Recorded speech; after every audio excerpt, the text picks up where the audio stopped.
Merhaba arkadaşlar, yepyeni haberlerle karşınızdayız. Afra Saraçoğlu'ndan makyajsız paylaşım. Kısa süre önce ekranlara veda eden Yalı Çapkını dizisinde Seyran karakterini canlandıran Afra Saraçoğlu, sosyal medya paylaşımlarıyla da adından söz ettiriyor. Ünlü oyuncu son olarak doğal haliyle objektiflerin karşısına geçti. Afra Saraçoğlu oyunculuk performansı olduğu kadar sosyal medya paylaşımlarıyla gündeme geliyor. Ünlü oyuncu son paylaşımda doğal halini gözler önüne serdi.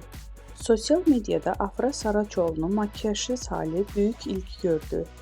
Öte yandan Paris Moda Haftası'nda konuk olan Afra Saraçoğlu son olarak davetli olduğu Miami'deki etkinlikte boy göstermişti.